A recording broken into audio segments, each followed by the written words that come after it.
Right then. Hollywood loves selling you a story, and in the 50s and early 60s, the story they loved selling you was size. They were running scared, you see. This new yoke called television was keeping everyone in their living rooms, so the studios, the all dinosaurs, they had to fight back.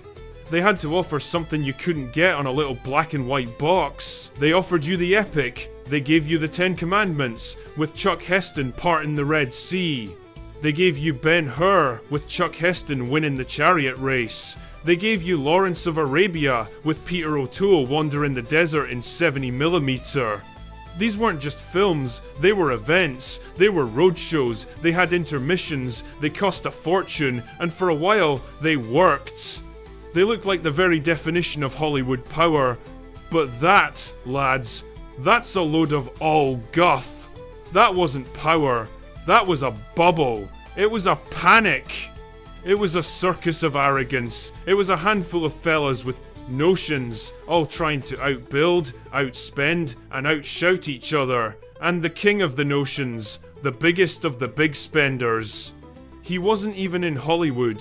He was a fella named Samuel Bronston, and he'd built his own personal kingdom in Spain. Bronston was a fella who looked at Ben-Hur and thought, a bit small, isn't it? He was a producer who thought scale was the same thing as story.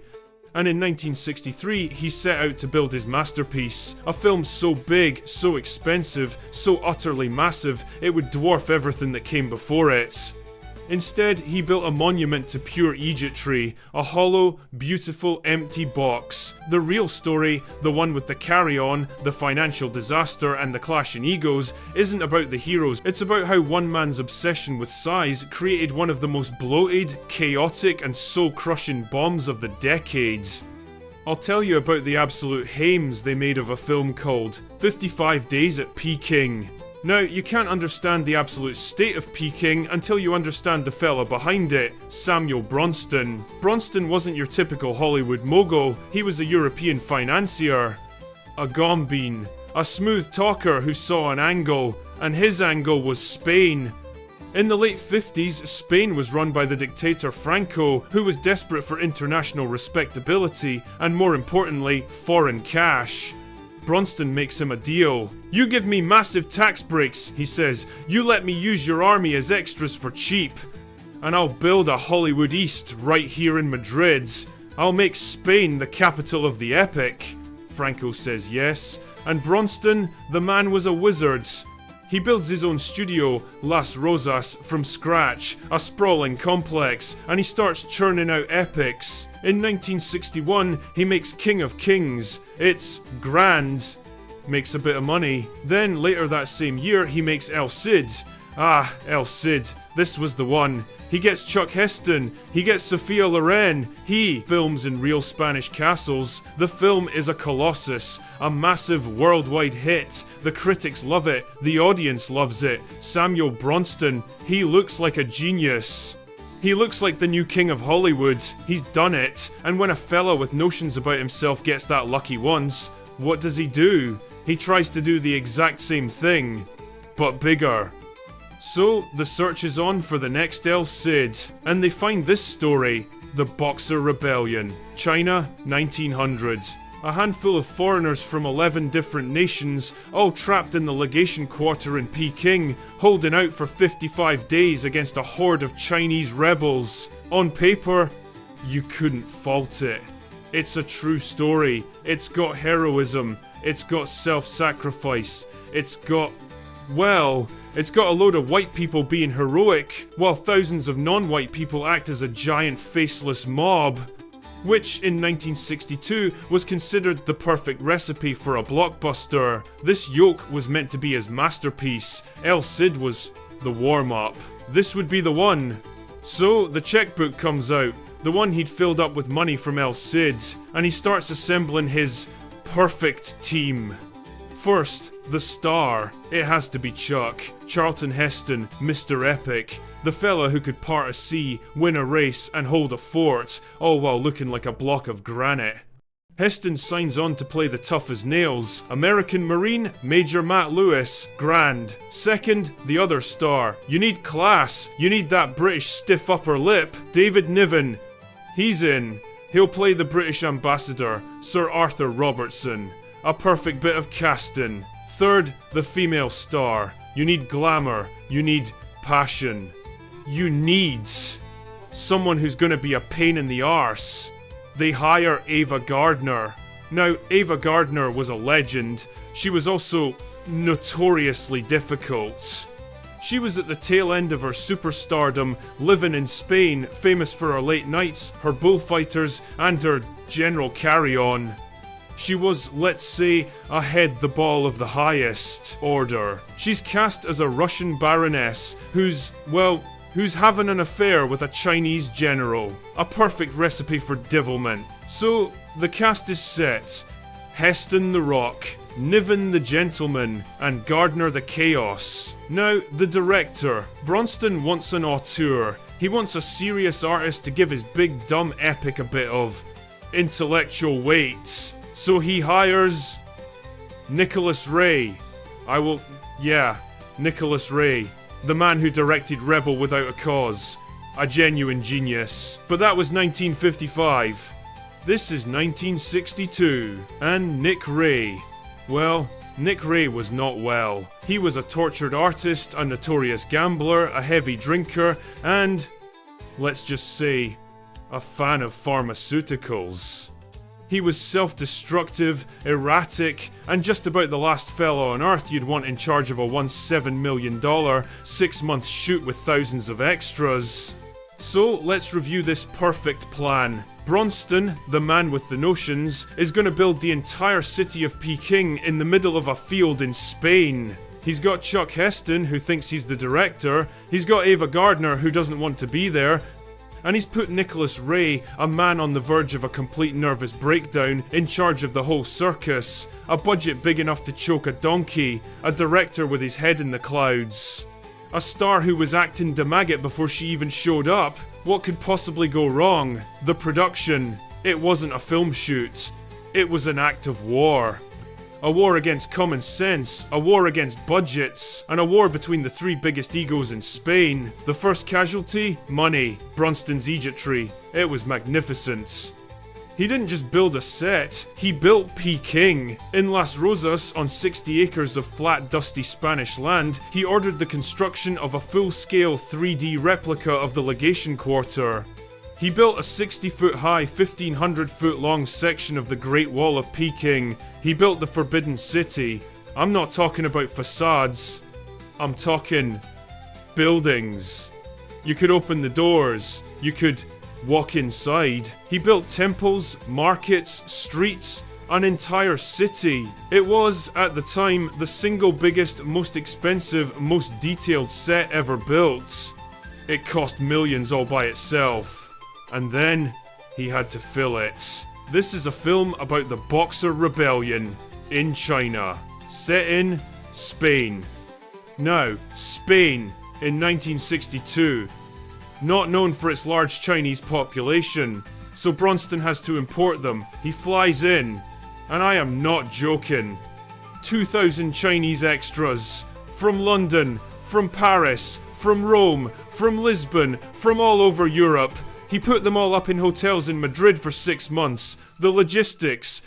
The cost. It was pure, unadulterated madness. He also hired 1,500 Spanish extras from the Spanish army to play other Chinese soldiers. And he had the makeup department spend months painting their faces and fixing their eyes to look Chinese, stop the lights, an absolute circus. So, the set is built. The extras are imported. The bill is already astronomical before a single frame is shot. And into this tinderbox steps Nicholas Ray, the director. And he is away with the fairies. Ray didn't see a historical epic, he saw an art film. He wasn't interested in the action, he was interested in symbolism. He became obsessed with the color red. He'd spend hours, days, just looking at things. He'd have the crew paint a cart red, then he'd look at it, and he'd say, "No, it's the wrong red. Paint it again. They'd spend half a day trying to find the perfect red lantern. Chuck Heston, who was a pro's pro and who was watching the calendar and the budget, he was going mad. He wrote in his diary, "Nick Ray seems to be disintegrating. He spends hours on shots that are useless.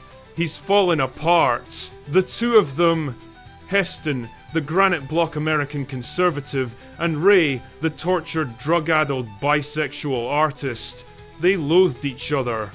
Heston would come on set ready to shoot the big battle scene. "Right, Nick," he'd say, "where do you want the Marines?" And Ray would be on top of a 60-foot wall with one camera trying to get a poetic shot of a cloud.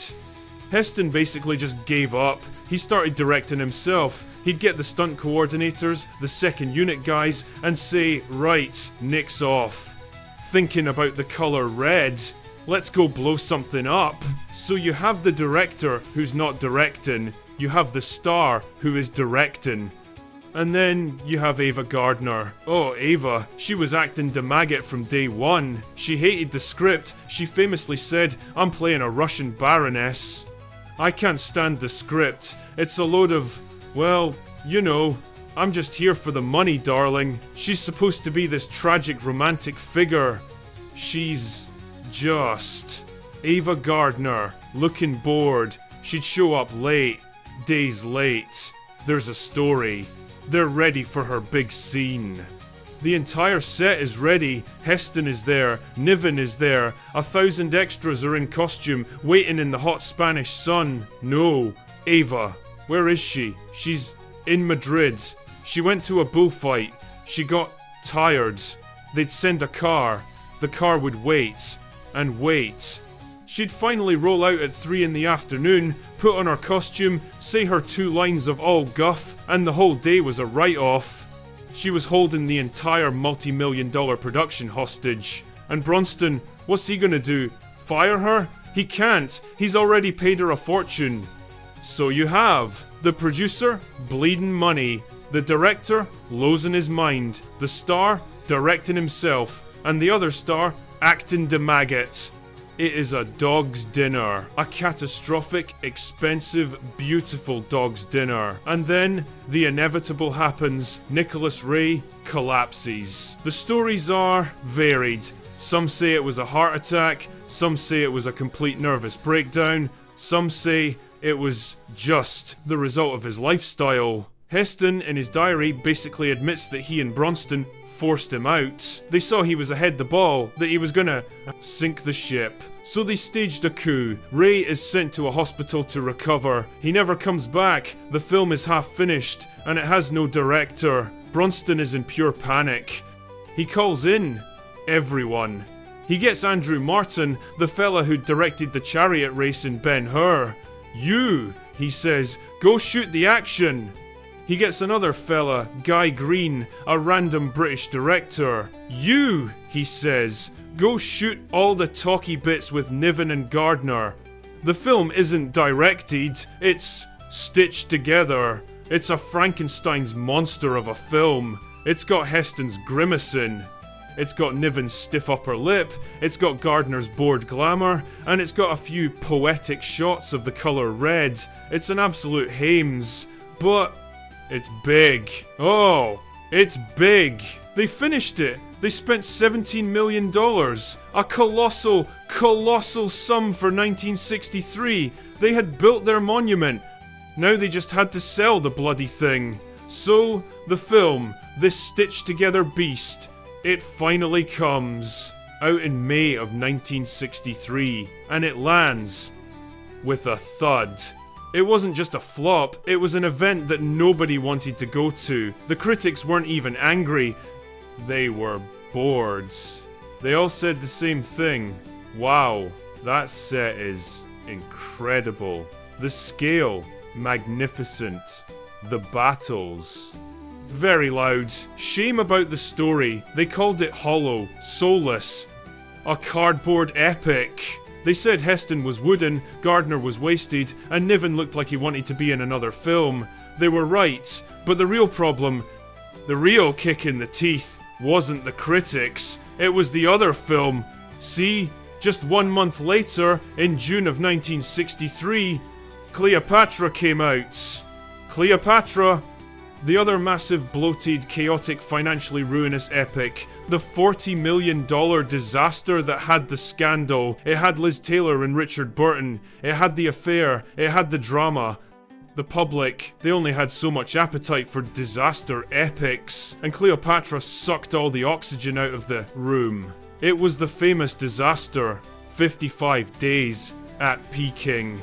It was just the other one, the boring one. The box office was a catastrophe. It made maybe $10 million on a $17 million budget. Not counting the marketing, it was a black hole. It lost Bronston a fortune. So what killed it? Was it Nick Ray, the ball director? Was it Ava Gardner acting DeMaggot? Was it Heston's wooden face? That's the story they want you to believe, that it was just a few bad apples, not a bit of it. This film was a monument to the arrogance of one man, Samuel Bronston. He was a fellow with notions. He thought big was the same as good. He thought spectacle was the same as story. He spent $17 million on the box and left it completely empty. It was a war against common sense.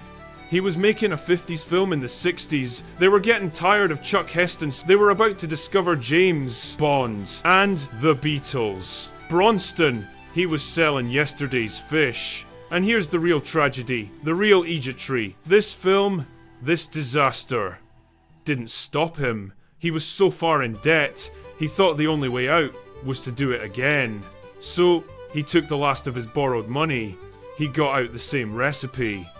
And he made another massive, bloated 3-hour epic, The Fall of the Roman Empire. And that one bombed even harder. And the two of them together, Peking and Roman Empire, they didn't just lose money, they destroyed him. In 1964, Samuel Bronston Productions, his entire Spanish kingdom, the Las Rosas studio, the giant Peking set that was still standing in a field, the whole rotten empire declared bankruptcy. It was all gone. As my granny used to say, all fur coat and no knickers. 55 Days at Peking. It was the most beautiful, expensive, hand-stitched 70mm fur coat you'd ever seen. But underneath, there was nothing there at all. So now you know the real story. Not the heroic legend, just the empty, hollow $17 million monument to pure Egyptry, left rotting in a field in Spain. Right, I'm off. Go on now.